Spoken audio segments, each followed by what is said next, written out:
Direct response marketing is one of the most powerful ways of taking people that like and follow you on social media and turning them into a lead that books a call and eventually purchases your high ticket services. So in today's video, I'm going to be breaking down the exact step-by-step messaging framework you need to take a complete stranger and turn them into a paying customer with only a few sentences. Let's get straight into the video. All right, guys, so I'm assuming if you're watching this video right now, you probably have some prospects that are following you here on social media, but you're struggling with taking those eyeballs and turning them into paying customers. So let's break down the messaging framework you want to use to start converting some of those people into customers. One thing is very important here. No matter what type of messaging you use, if you're not creating good, consistent, engaging content and nurturing your audience, no one's going to want to work with you. So make sure you scroll through my content here on YouTube when you're done with this video and learn some of the methods I'm using to get leads and nurture those people on complete autopilot. All right, so let's get straight into it. We follow this very simple framework called qualifying, investigating, addressing, positioning, and pitching. Okay, so we're going to break down each step here. Right, so the first thing you want to do is making sure you qualify a lead. So when you get in the DMs, you can reach out to new people following you, engaging with your content, or maybe someone is an inbound lead. Nevertheless, you always want to start off by just getting a good understanding of where their current situation is. Now, it's very important when you are doing direct response marketing that you don't come off as robotic, you don't come off as scripted, right? You do want to make sure the conversation flows well, and this is what the system and process is going to do. But let's get straight into it. You always, by the way, want to start off with the least invasive questions and work your way to more invasive questions. So the first thing is just a basic, simple question. You want to make sure the prospect is a good fit for your service. So figure out early on what their current situation is and make sure that whatever they're trying to go fits your product or service, right? So first off, your mindset coach, right? Or what's your goal on TikTok or social media? Or what's your goal with your online business? Or are you using TikTok to generate more leads? Are you using Instagram to generate more leads? Are you currently struggling with fitness or health? Are you looking to accomplish so, right? So just get off with a basic question. Then once you've addressed that and it makes sense, right, we would then want to start to investigate a little bit, right? So from this point, you're trying to see what their current problems are and why they're struggling with said problems. It's one thing to know the problem, but we got to figure out why they may be struggling with said problem. And in direct response marketing, the kind of conversation timeline should not be more than 2 to 3 days.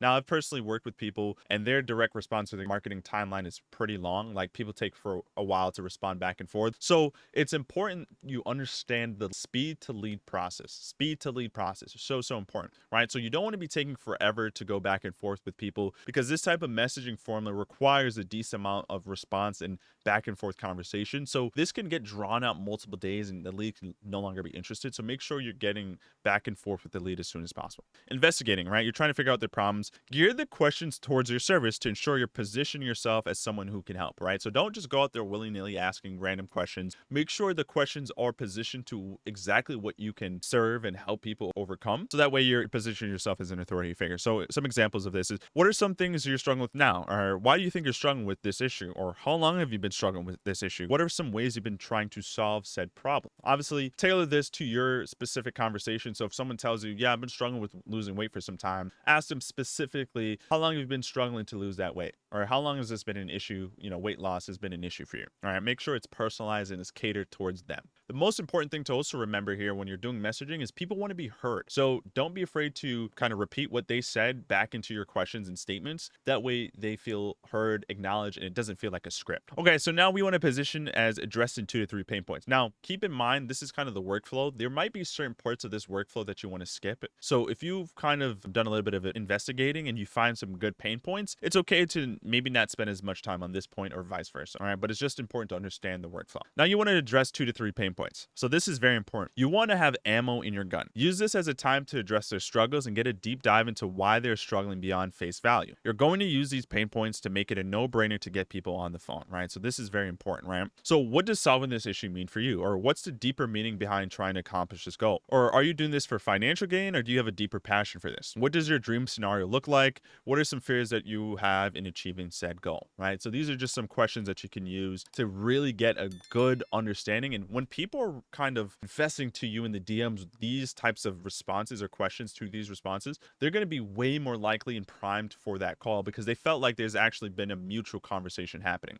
And it's important also not to, and I know I'm saying everything is important, but messaging is sensitive and it's important because this is the first kind of opening gateway to a book call and to potentially someone giving you money. So everything is important. But the thing to remember here as well is that when you're having these conversations, you're not looking to just interrogate someone, asking them question after question after question. Make sure you're weaving in what we call a little bit of personal feedback, right? So acknowledge what they say. Make sure that you're also sharing a little bit of your opinions and thought process as well. So like, oh yeah, you've been struggling with weight loss. I know how that feels. That's something I used to struggle with back in the day. And then get into your next question, right? So don't just sound like you're interrogating them, because when people feel like you're just asking question after question after question without actually making it feel like a conversation, they're going to be way less receptive and they will ghost you as well. So next up is positioning. You've addressed the pain points, you understand their goal, you understand how long or maybe why this is so important to them. So now we can start to position. So show them that you're listening to their problems and understand their concerns. And at this point, you want to transition to pitching the call by positioning you as, making the call a no-brainer.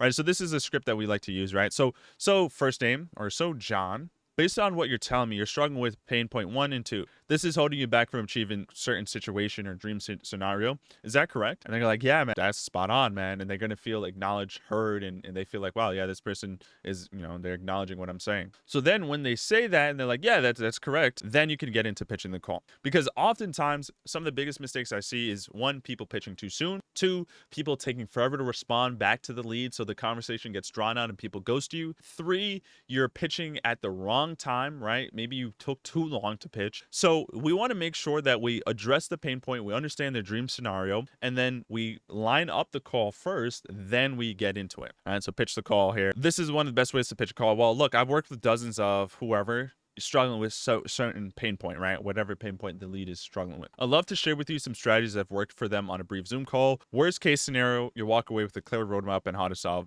exact pain point. Is that worth 15 to 30 minutes of your time to chat? There's a lot of things happening here in this message that I'm going to break down in a moment that makes this such a ninja way of getting people on the phone. Well, for one, right, you're saying, well, I've worked with dozens of people struggling with certain pain points. So that first sentence is indicating you as an authority figure, and it's also still positioning it as a strategy call and not like a, hey, I just want to chat with you call. Because that's another mistake I see, is that people, when they are positioning the call, they come off as like a friend. We never want to come off as a friend in the DMs. We want to come off as the doctor. You're the doctor diagnosing the problem. So that's the first thing. The next sentence here, I would love to share some strategies that have worked for them on a brief Zoom call. You're telling them it's a brief Zoom call. Maybe you do phone calls, maybe you do Zoom calls, maybe you do Google Meets, whatever, but you're indicating where the meeting will be, right? So they're not lost and confused, right? When you go to tell them to punch in a time on your calendar. Next up is what we call risk reversal, right? So worst case scenario, you walk away with roadmap on how to accomplish blah, blah, blah. Everyone's time is important. So it's very important that we position this as a no-brainer, as a win-win, right? So like, you get on the call, you're not going to lose anything by getting on this call. You're walking away with something no matter what happens, whether you move forward with us or not, or whether you don't, enroll. So the thing that's also cool about this sentence is worst case scenario, you walk away with a clear roadmap. So it's implying that this is the worst case scenario, but there's potentially more upside here, like enrolling into our program and getting your dream scenario accomplished. Is it worth 15 to 30 minutes of your time? So this is also another kind of like ninja way of getting people to say yes. Is it worth your time? Definitely worth my time to just chat, right? Like, that can't hurt me, right? 15 to 30 minutes of my time. Yeah, I could carve out 15 to 30 minutes of my time to learn how you're helping people accomplish my biggest pain point and dream. You know what I'm saying?